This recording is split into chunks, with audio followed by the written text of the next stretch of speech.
Solar panel છે એ કેટલા પ્રકારના હોય? હવે જે ટેકનોલોજી યુઝ થઈ છે આપણે પેનલમાં એ મોનોક્રિસ્ટલાઇન.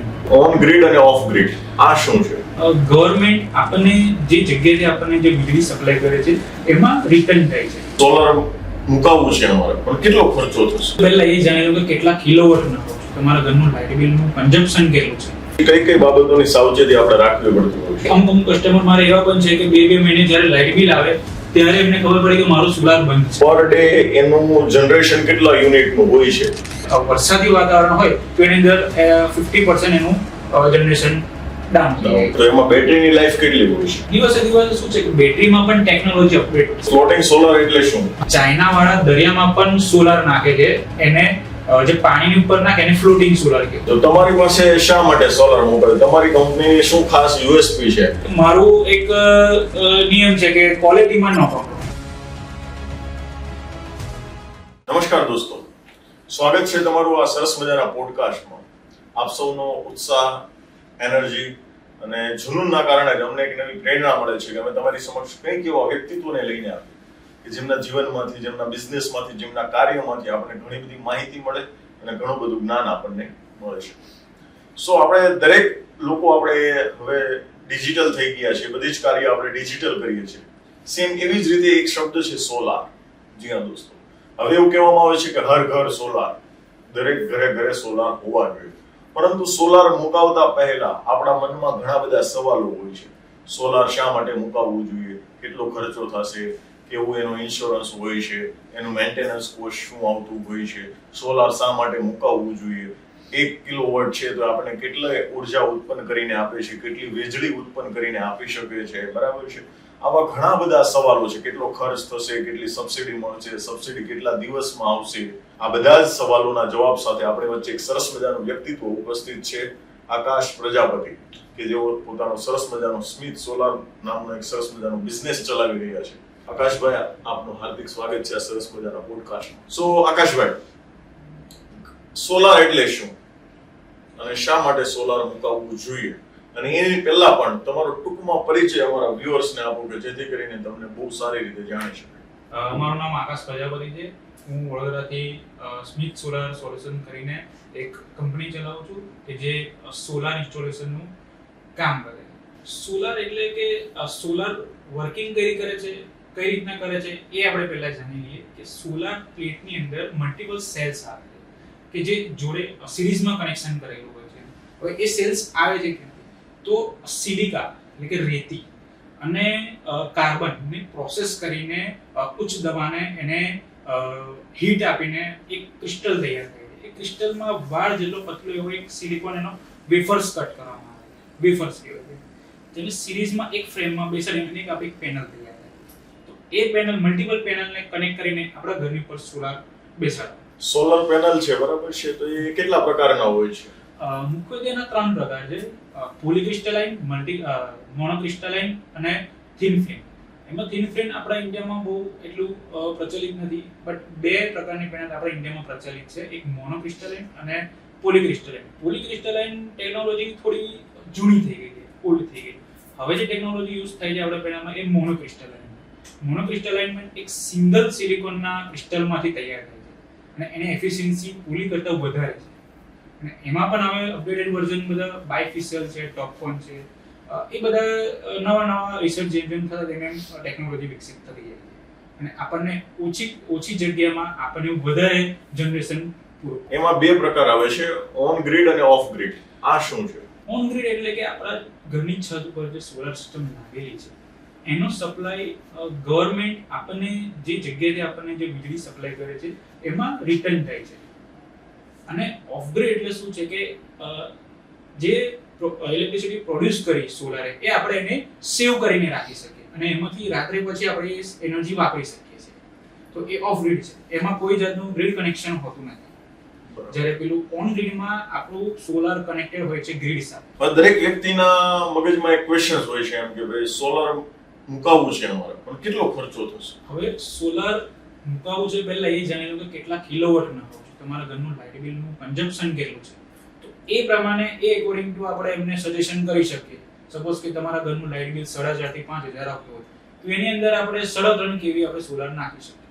તો 3.5 કેવી સોલારની એપ્રોક્સ કોસ્ટ 1,70,000 આવે છે અને એમાંથી પણ ગવર્મેન્ટ સબસિડી 78,000 તમને પ્રોવાઈડ કરે છે. એ તમારા ઘરે ઇન્સ્ટોલ થઈ જાય એના પછીના 30 થી 45 ડેઝની અંદર તમારા ખાતામાં ડાયરેક્ટલી ક્રેડિટ. આકાશભાઈ, ઘર માટે સોલાર મુકાવવું છે અથવા તો કોઈ નાની દુકાન છે, બરાબર છે, તો એના માટે સોલાર મુકાવવું છે, બરાબર છે, તો એમાં અંદાજિત કેટલું આપણે 3.3 કિલોવોટ કેટલું મુકાવવું જોઈએ સોલાર તમારા હિસાબે? ઘર માટે મેં તમને પહેલા જેમ કીધું એમ કે 3.5 કિલો પણ દુકાનો છે, નાની ફેક્ટરી છે, તો એ બધા માટે શું છે કે મંથલી બિલ આવે છે એ લોકોને, તો કન્ઝમ્પશન એમનું વધારે હોય છે, તો એ લોકોને સબસિડી નથી મળતી. પણ એમની ઉપર જે પેનલ નાખશે એની કોસ્ટ ઓછી હોય છે રેસિડેન્શિયલ કરતા. કમર્શિયલની પેનલની પ્રાઇસ ઓછી હોય છે, ડીસીઆર અને નોન ડીસીઆરની પ્રાઇસ ઓછી હોય, એટલે રેસિડેન્સ કરતા થોડું મોંઘું પડે બટ ઇફેક્ટિવ છે. એમને ઇકોનોમિકલ બી એમને 3 થી 4 વર્ષમાં બી સેમ એ થઈ જાય છે, રિટર્ન મળી જાય છે. યસ. હવે આપણે સોલર પેનલ તો મુકાવી દીધી, બરાબર છે, તો એમાં હવે સોલર પેનલ છે, બરાબર છે, મુકાવ્યા પછી કઈ કઈ બાબતોની સાવચેતી આપણે રાખવી પડતી હોય છે? હા, એનો તો ફર્સ્ટ ઓફ કે 15 દિવસે એને કમ્પ્લીટલી એને કોર્નર ટુ કોર્નર એને વોશ કરવાનું. બીજું ધ્યાન રાખવાનું કે આપણે ઘરે જે ઇન્વર્ટર લાગેલું છે એ ચાલુ છે કે બંધ એની ખાતરી તમારે રાખવાની. કેમ કે અમુક કસ્ટમર મારે એવા પણ છે કે 2 મહિને જ્યારે લાઇટ બિલ આવે ત્યારે એમને ખબર પડે કે મારું સોલાર બંધ છે. તો એના માટે ઇન્વર્ટર્સ કંપની પહેલેથી એક ડિવાઇસ લગાવીને આપે છે, વાઈફાઈ સિસ્ટમ. એ તમારા મોબાઈલમાં ડાયરેક્ટ કનેક્ટ થઈ જાય. જો તમારા ઘરે વાઈફાઈ અવેલેબલ હોય તો એ તમારા મોબાઈલમાંથી તમને એમને મોનિટરિંગ કરી શકો છો આખા સોલાર કે મારું કેટલું જનરેટ થયું, કાલે કેટલું હતું એ ફોનમાં જ આપણને ખબર પડી જાય કે આજના દિવસે આટલું થયું. જનરેટ. યસ.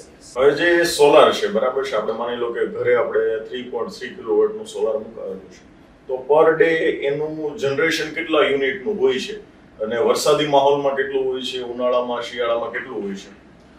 3.3 કિલોવોટ સિસ્ટમમાં પર ડે અગર સની ડે છે, સૂર્યપ્રકાશ વ્યવસ્થિત એવું પડે છે ઉનાળામાં, તો 5 થી 6 યુનિટ પર કિલોવોટ પ્રોડ્યુસ કરે છે. અને વરસાદી વાતાવરણ હોય તો એની અંદર 50% એનું જનરેશન ડાઉન થઈ જાય છે, એટલે 3 થી 4 યુનિટ જનરેટ કરે છે.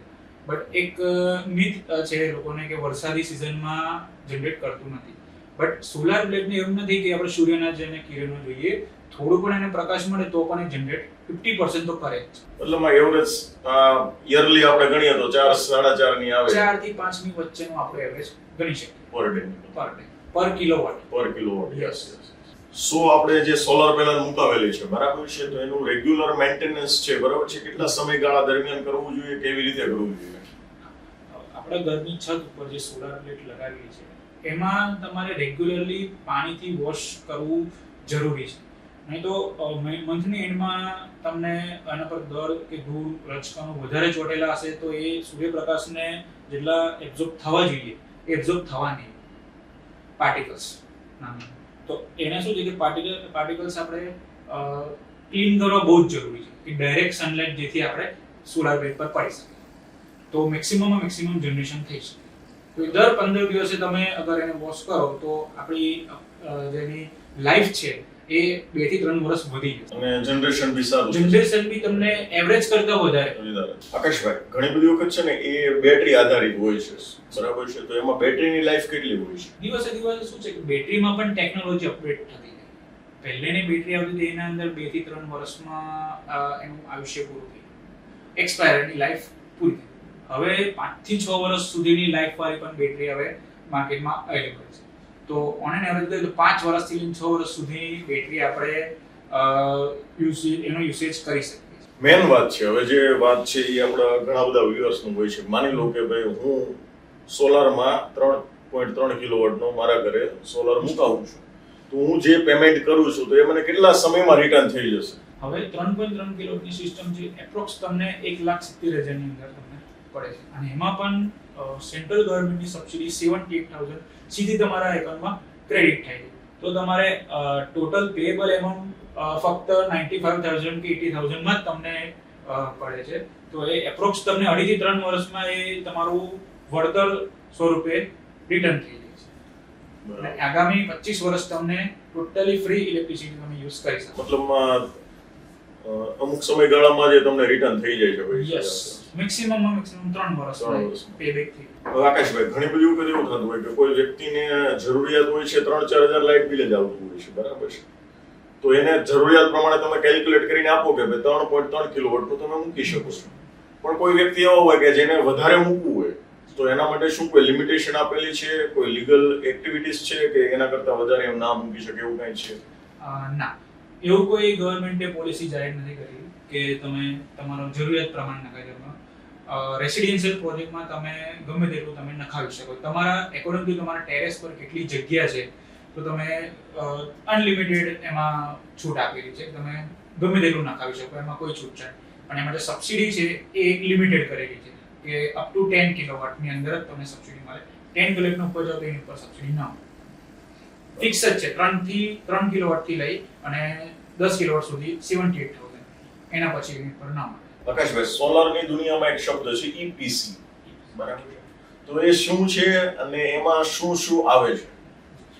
EPC એટલે એન્જિનિયરિંગ પ્રોક્યુરમેન્ટ એન્ડ કમિશનિંગ, કે જે ગવર્નમેન્ટ અને એન્ડ યુઝર એટલે કે કસ્ટમર એ બે વચ્ચેનું એક માધ્યમ છે કે બંનેને સર્વિસ પૂરી પાડે. અગર કોઈ કસ્ટમર એમ કહે છે કે મારે સોલાર નખાવવું છે તો એમને સબસિડી પણ જોઈએ છે, તો એ ક્યાં જશે? તો એ આવશે ગવર્નમેન્ટના ઓથોરાઇઝ વેન્ડર પાસે.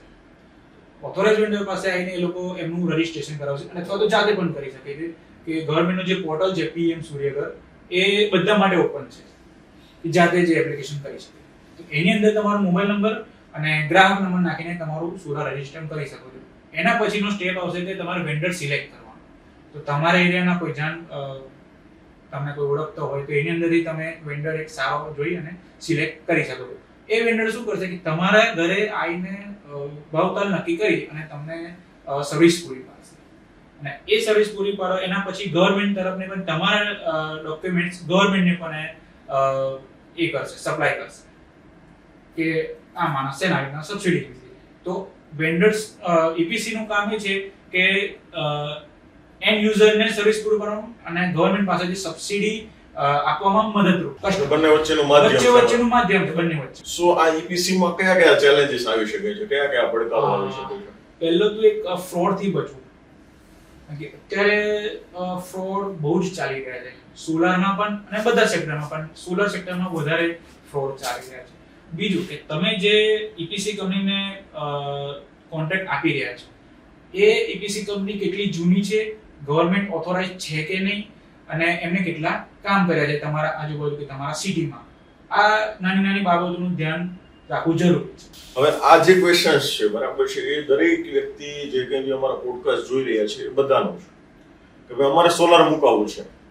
તો જે કંઈ બી એજન્ટ છે અથવા તો જે કંઈ બી પ્રોવાઈડર છે, બરાબર છે, એની સાથે અમારે કયા કયા મુદ્દા ઉપર ડિસ્કશન કરવું જરૂરી છે કે જેથી કરીને પાછળમાં કોઈ પ્રોબ્લેમ ના થાય?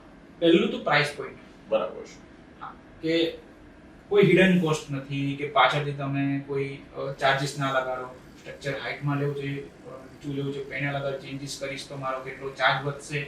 આ બધી નાની નાની બાબતો ધ્યાનમાં રાખો. અને બીજું કે તમે કેટલા વર્ષ સુધી મને સર્વિસ આપશો. બરાબર. અને તમે એ પણ ચેક કરી શકો છો કે ગૂગલ પર એમના રિવ્યુ પણ ચેક કરી શકો છો.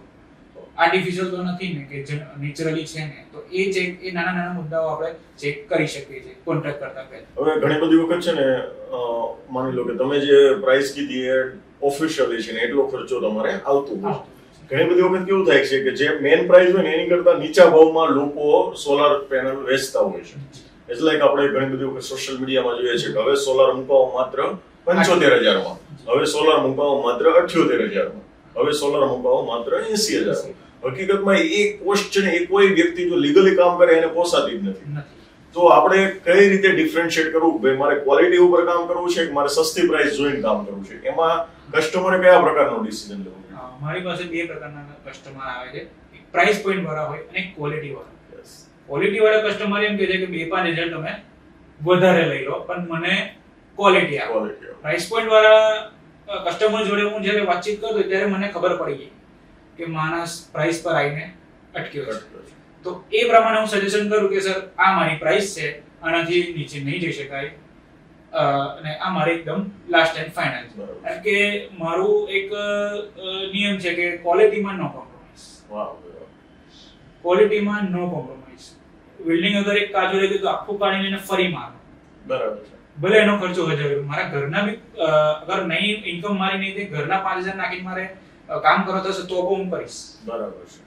ઘણી વાર કેવું થતું હોય છે કે ઓર્ડર લીધો, કસ્ટમર એમ કે 15 દિવસ પછી પેમેન્ટ આપે, ઇન બિટવીન પ્રાઇસ વધી પ્લેટની, તો અમુક ટાઈમે શું થાય કે ઇન્કમ કરતા આઉટગોઈંગ વધી જાય 100% વધી જાય. એટલે લીધેલો ઓર્ડર હોય મારાથી કસ્ટમરને ના કહે કે તમે 5000 મને એક્સ્ટ્રા પે કરો, મારા ઘરના નાખીને પણ એમને સર્વિસ પૂરી પાડવી પડે. સો અત્યારે માની લો કે લગભગ 20-25% જેટલું સોલર થઈ ગયું છે બધાના છત ઉપર અંદાજિત, બરાબર છે. તો આગામી સમયમાં સોલરને 10 વર્ષમાં તમે ક્યાં જોવા માંગો છો કે આ 10 વર્ષમાં સોલર છે અહીંયા લેવલ સુધી પહોંચી શકે છે? હવે શું છે, ગ્લોબલ વોર્મિંગ બી વધી રહ્યું છે, એના કારણે જે સનની જે શક્તિ છે એ બી વધશે, ગરમી પણ વધવાની, અને આગામી વર્ષોમાં ઘરે ઘરે એસી ફરજિયાત જોઈશે, નહીં ચાલે કે વર્ષે વર્ષે ગરમીનો પારો વધતો રહે. તો એ ગરમીનાથી બચવા માટે આપણે ઘરમાં નાખાશે એસી, એનું બિલિંગ આવશે લગભગ ડબલ અત્યારે જે યુઝ. તો એમાંથી બચવા માટે આપણે લગાવવું પડશે સોલર. અને સોલર એક એવી પ્રોડક્ટ છે કે હર ઘરમાં આપણે યુઝ થાય એવી પ્રોડક્ટ છે. તો એ અને આપણું સોલરનું માર્કેટ બહુ મોટું છે ઇન્ડિયામાં, અને કે હર ઘરમાં સોલર નાખવું આગામી કદાચ ગવર્મેન્ટ એમ કે ફરજિયાત પણ થઈ શકે છે, કોઈ બી હિસાબે લોન લો કે કઈ બી હિસાબે પણ ફરજિયાત સોલાર કરશે. મતલબ આગામી સમયમાં દરેક જગ્યા ઉપર તમને સોલર જોવા મળી શકે છે, ફરજિયાત થઈ જશે. અને એમાં બેનિફિટ બંનેની છે, સરકારને છે અને એન્ડ યુઝર છે, કસ્ટમરને છે. માની લો કે કોઈ વ્યક્તિ છે, બરાબર છે, એ ફ્લેટમાં રહે છે, બરાબર છે, જ્યાં તો પોતાનું પર્સનલ છત એને હોતી નથી, બરાબર છે. તો એવા વ્યક્તિઓને માની લો કે સોલાર મુકાવવું છે, તો એના માટે કયા કયા સ્કોપ રહેલા છે? હા, પહેલા ગુજરાત ગવર્મેન્ટ જ્યારે સબસિડી બૂસ્ટ કરતી હતી ત્યારે એ પરમિશન નહોતા આપતા કે ફ્લેટ ઉપર ના નાખી શકાય. હવે પીએમ સૂર્યઘર મુફ્ત બિજલી યોજના જ્યારથી પોર્ટલ લોન્ચ કર્યું છે ત્યાંથી એ પરમિશન આપવામાં આવી છે કે ફ્લેટનો ઓનર અગર સપોઝ કે તમારા ફ્લેટમાં 16 ફ્લેટ છે તો તમારે નખાવું છે, તો એ બીજા બાકીના 15 જણની તમે એનઓસી પર સહી કરાવી લો તો એ તમને પરમિશન મળી શકે અને તમે એના પર સોલાર મુકાવી શકો છો. બરાબર છે. અને બધાને 16 જણને અગર ઇન્સ્ટોલ કરાવવું છે તો પણ પરમિશન મળી શકે. હવે એક શબ્દ મેં સાંભળેલો હતો કે ફ્લોટિંગ સોલાર. ફ્લોટિંગ તો હકીકતમાં આ શું છે? કેમ કે અમારા ઘણા બધા વ્યુઅર છે એને ખબર નથી. તો ફ્લોટિંગ સોલાર એટલે શું? હા, આપણે જે લેન્ડ છે, જમીન છે, એ લિમિટેડ છે. તો બધા જ પછી સોલાર ફાર્મ જમીન પર નાખશું તો જગ્યા પૂરી થઈ જશે. તો શું હવે બાકી રહ્યું કે નદી છે કે દરિયો છે, તો ચાઇના વાળા દરિયામાં પણ સોલાર નાખે છે, એને જે પાણીની ઉપર નાખે એને ફ્લોટિંગ સોલાર કહેવાય. તો આપણે ઓમકારેશ્વરમાં 700 મેગાવોટ નર્મદા નદી પર 700 મેગાવોટનો પ્રોજેક્ટ ઓનગોઈંગ છે, એના પર વર્કિંગ ચાલુ છે અને 100 મેગાવોટ ઓલમોસ્ટ રનિંગ થઈ ગયું છે. ફ્લોટિંગ સોલાર એટલે પાણીની ઉપર આપણે સોલાર ઇન્સ્ટોલ કરવું. ઓકે, મતલબ મેક્સિમમ સ્પેસ નો યુટિલાઇઝેશન કરવું. હા, યસ, કારણ કે ઓપન નદી છે એના પર કઈ આપણે યુટિલાઇઝ કરી નથી શકવાના. એટલે ફર્સ્ટ આ સિસ્ટમ ચાઇના વાળાએ કરી હતી લગભગ 5 વર્ષ પહેલા. આપણે હતા અને સૌથી મોટો આપણો ફ્લોટિંગ પ્રોજેક્ટ આપણા ઇન્ડિયામાં નર્મદા નદીમાં ઓમકારેશ્વરમાં એમપીમાં એના પર હજુ બની રહ્યો છે. અને વર્લ્ડનો સૌથી નંબર 1 પ્રોજેક્ટ જમીન ઉપર ખારવા કચ્છમાં અદાની વાળા નાખી. હવે તમે હમણાં જ વાત કરી કે ભાઈ ગવર્મેન્ટ છે એ ટૂંક સમયમાં ફરજિયાત કરે સોલાર, તો એ બી નવાઈની વાત નથી, બરાબર છે. પછી લોન કરાવો વોટેવર. તો માની લો કે અત્યારે કોઈ વ્યક્તિને સોલાર મુકાવવું છે અને એની પાસે પૈસા નથી, તો એને લોન લેવી હોય તો કયા કયા ડોક્યુમેન્ટ્સ જોઈશે, કઈ રીતે એને લોન મળી શકે છે, એના ઉપર શું ઇન્ટરેસ્ટ રેટ હોય છે અને કઈ ટાઈપની પ્રોસેસ હોય છે એના વિશે? કોઈને અગર સોલાર ઘરે ઇન્સ્ટોલ કરાવવું છે અને એમની પાસે ફાઇનાન્શિયલ એમની કેપેસિટી વીક છે, તો એ જેટલી નેશનલાઇઝ બેંક છે, ગવર્નમેન્ટ બેંક છે, એમની પાસે જઈ અને સોલાર ગવર્નમેન્ટે એક પોલિસી રજૂ કરી છે કે સોલાર કોઈને નખાવવું હોય તો એમને 6% વિધાઉટ કોલેટરલ લોન પ્રોવાઈડ કરવી. Every nationalise bank. બરાબર. તો એની અંદર જઈને નોર્મલ એવા આધાર કાર્ડ, પાન કાર્ડ, ફોટોસ અને ઇન્કમનો અગર કોઈ પ્રૂફ હોય તો એ લઈને જાઓ તો નોર્મલી તમને લોન મળી જાય છે. 10 દિવસની અંદર તમને લોન પ્રોવાઈડ થઈ જાય છે. અને એનો ઈએમઆઈ બી એકદમ નજીવો એવો, તમારો લાઇટ બિલ કરતા પણ ઓછો એનો ઈએમઆઈ આવી જાય છે. 2 થી 3 હજારના ઈએમઆઈમાં તમે સોલાર નખાવી શકો. એ કેટલા ઇન્ટરેસ્ટ પર મળે છે? ખાલી 6%. ઓન્લી 6? ઓન્લી 6. હોમ લોન પણ નથી આવી અત્યારે. બરાબર છે. અને એ બી રિડ્યુસેબલ, કપાત વ્યાજ એમ? કપાત વ્યાજ. તો મતલબમાં કોઈ બી વ્યક્તિ છે લોન લઈ અને સોલાર મુકાવી શકે Yes. છે. આટલું આપણે ગવર્નમેન્ટ છે એને સપોર્ટ કરે છે મતલબમાં. હર ભારતનો નાગરિક એ લોનને હક પાત્ર છે. બરાબર છે. ઓકે, સિબિલ સ્કોર હોય, ડાઉન હોય, કદાચ કઈ ન મળી શકે એવું કઈ હોય તો બી મળી એ શકે. Subject to bank bank to bank dependent કરે છે. આકાશભાઈ, ઇન્ડિયામાં ગ્રીન એનર્જી બરાબર છે, એની સાથે હાઇડ્રોજન એનર્જી છે, કેવી રીતે જોડાઈ શકે છે એના વિશે તમારું શું કહેવું છે? ગ્રીન હાઇડ્રોજન એ બે શબ્દથી બનેલું છે. એક ગ્રીન અને એક હાઇડ્રોજન. હાઇડ્રોજન એક પ્રકારનો ફ્યુલ છે. એને સ્ટોર પણ કરી શકો ને અને પાછું એને ઇલેક્ટ્રિસિટીમાં કન્વર્ટ બી તમે કરી શકો અને એને સ્ટોર કરીને તમે ઉપકરણ પણ ચલાવી શકો. તો એ હાઇડ્રોજન શું છે કે એ ઇલેક્ટ્રોલાઇઝ સિસ્ટમ પાણીમાંથી ઓક્સિજન અને કાર્બનને છૂટો એક્સટ્રેક્ટ કરવામાં આવે છે. તો એમાં જે વપરાતી એનર્જી છે, તો પહેલા શું હતું કે કોલસો છે કે અન્ય કે જે આપણા વાતાવરણને નુકસાન કરે છે, તો એમાંથી વીજળી યુઝ થતી ઇલેક્ટ્રિસિટી. હવે શું છે કે સોલારમાંથી જે આપણે વીજળી ઉત્પન્ન થાય છે એ સોલારનો ઉપયોગ કરીને આપણે ઇલેક્ટ્રોલાઇઝ કરીને એમાંથી આપણે ઓક્સિજન અને હાઇડ્રોજન છૂટું પાડવામાં આવે. તો એટલે ગ્રીન સોલારમાંથી આવે છે એટલે ગ્રીન એનર્જી છે. ગ્રીન એનર્જી બે, વિન્ડ અને સોલાર. તો વિન્ડ તો પોસિબલ નથી, તો સોલારમાંથી જે એનર્જી આવે છે એટલે ગ્રીન અને હાઇડ્રોજન, એટલે બે શબ્દને મિક્સ કરીને ગ્રીન હાઇડ્રોજન બનાવો. સો સ્મિથ સોલાર બરાબર છે. તો લોકોને સોલાર મુકાવવું છે તો તમારી પાસે શા માટે સોલાર મુકાવે? તમારી કંપનીની શું ખાસ યુએસપી છે કે જેના કારણે વ્યક્તિ છે તમારી પાસેથી સોલાર મુકાવવું જોઈએ? ફર્સ્ટ ઓફ ઓલ તો કે સોલાર જેના પર માઉન્ટ થાય છે એ સ્ટ્રક્ચર વ્યવસ્થિત ગેલ્વેનાઇઝ નું છે કે નહીં, એની થિકનેસ જાણવી, સપોર્ટ્સ કેવી રીતના માર્યા છે, જોબમાં હલે છે કે નહીં, એ બધા ખાસ ધ્યાનમાં રાખીને અમે ડિઝાઇન કરીએ છીએ અને કસ્ટમરને ડેમો પણ બતાવીએ છીએ કે જો અમારું સ્ટ્રક્ચર આ રીતના બનશે. અને જ્યાં જ્યાં જોઈન્ટ્સ માર્યા હોય ત્યાં આગળ અમે ગેલ્વેનાઇઝનો સ્પ્રે અને જે જરૂરિયાત છે એ બધી જ અમે પૂરી પાડીએ છીએ. અને પેનલ પણ ટોપ ક્લાસ ટેકનોલોજીની અદાની વારી જેવી ફેમસ બ્રાન્ડની અમે પેનલો યુઝ કરીએ છીએ.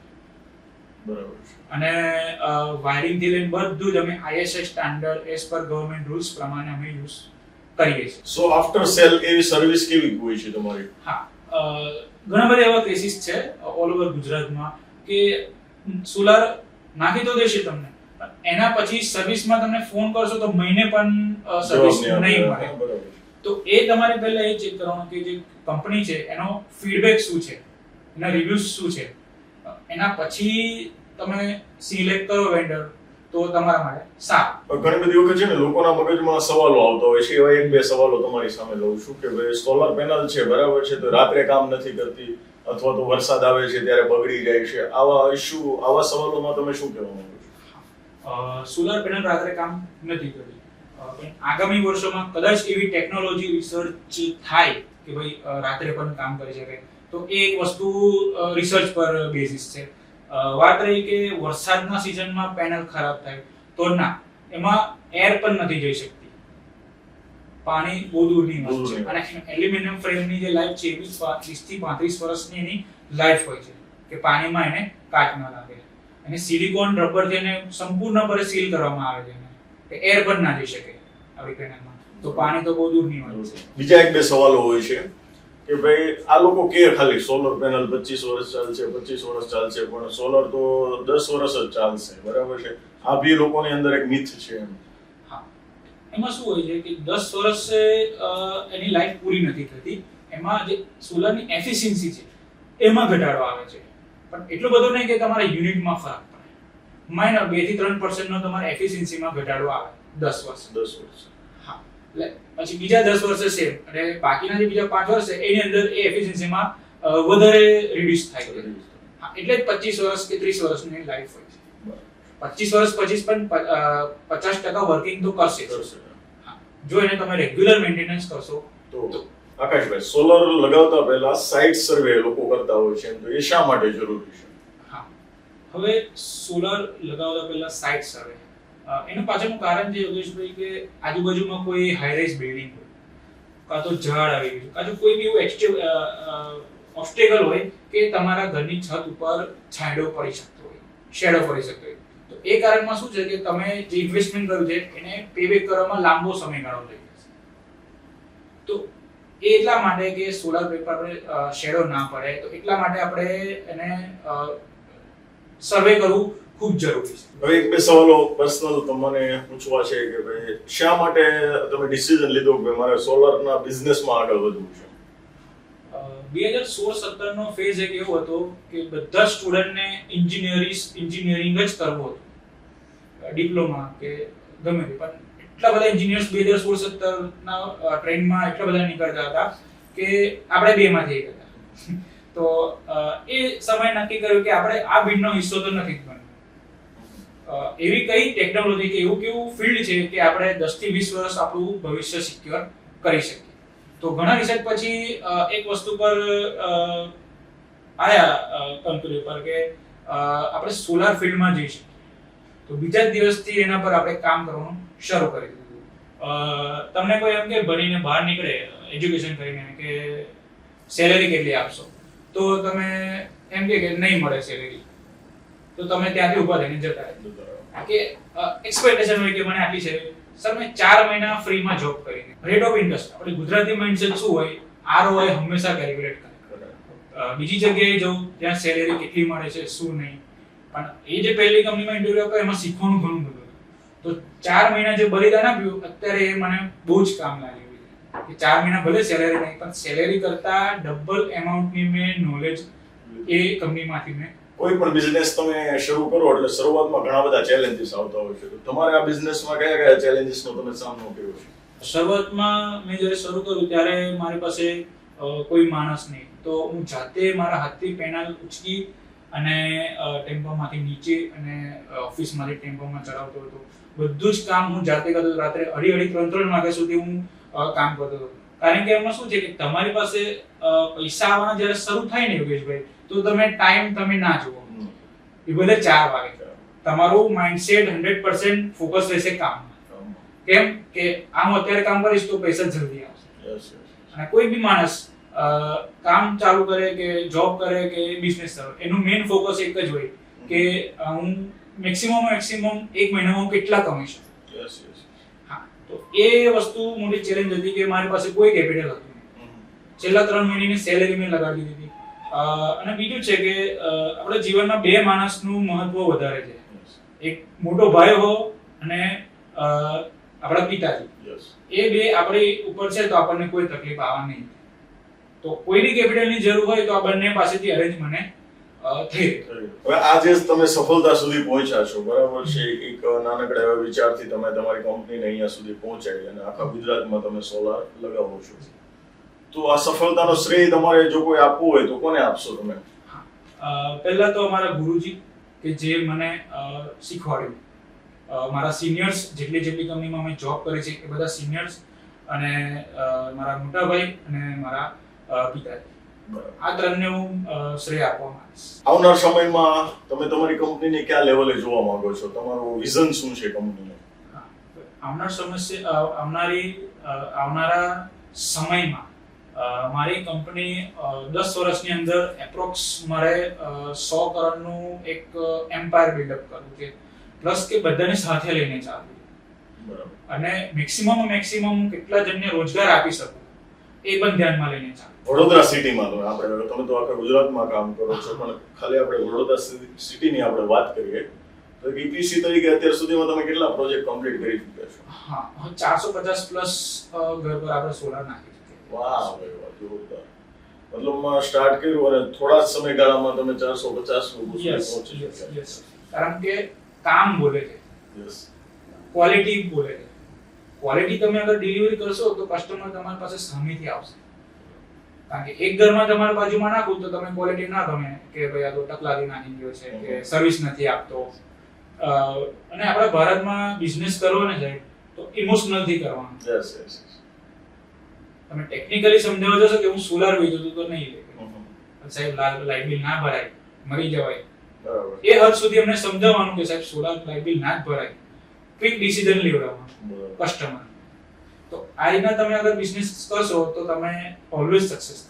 ઇમોશનલી વસ્તુ એ છે. આકાશભાઈ, તમે તમારો બહુમૂલ્ય સમય અમારા વ્યુઅર્સ માટે આપ્યો અને બહુ સરસ ઇન્ફોર્મેશન સોલર માટેની તમે આપી કે સોલર શા માટે મુકાવવું જોઈએ, કેટલી લોન છે, કેટલું ઇન્ટરેસ્ટ રેટ પર મળે છે, કેટલું કોસ્ટિંગ આવે છે, મેન્ટેનન્સ કેવી રીતે કરવાનું છે, આ બધી જ માહિતી ખૂબ સરસ રીતે આપી. એ બદલ આપનો દિલથી આભાર. અને એમની કંપનીનું એડ્રેસ, એમનું કોન્ટેક્ટ ડિટેલ્સ, આ બધી જ વસ્તુઓ નીચે ડિસ્ક્રિપ્શનમાં આપેલી છે. જો તમને એવું લાગે કે યસ મારે પણ મારા છત પર સોલર મુકાવવું છે તો નીચે આપેલી માહિતી પરથી તમે એમનો સંપર્ક કરી શકો છો, એમની પાસેથી માહિતી મેળવી શકો છો. So thank you very much Akashbhai. So Akashbhai, ઘણા બધા યુવાનો છે અત્યારે બેરોજગાર છે, નાની મોટી નોકરી કરી રહ્યા છે. માની લો કે એમને સોલારના બિઝનેસમાં આવવું છે, બરાબર છે, તો એમને તમે કેવી રીતે સપોર્ટ કરો છો? ડેફિનેટલી. તો આપેલા નંબર પર ડાયરેક્ટ તમે કોન્ટેક્ટ કરો તો અમે બધી જ માહિતી તમને આપીશું કે કઈ રીતના આપણે વર્ક કરીએ છીએ અને વિધાઉટ એની ઇન્વેસ્ટમેન્ટ, એક પણ રૂપિયો લીધા વગર આપણે એમને ટ્રેનિંગ પણ પ્રોવાઈડ કરીશું અને એમને શીખવાડીશું કે કેવી રીતના આ બિઝનેસ કરાય. અને આપણી સાથે જોડાવું હોય તો પણ જોડાઈ શકે. વાહ વાહ, ખૂબ સરસ કાર્ય કરી રહ્યા છો તમે. જે લોકોને જોડાવવું હોય કે યસ મારે પણ સોલારના બિઝનેસમાં જવું છે, સોલારનો બિઝનેસ શીખવો છે, તો નીચે ડિસ્ક્રિપ્શનમાં એમની ડિટેલ આપેલી છે, તમે ચોક્કસથી એમનો સંપર્ક કરી શકો છો.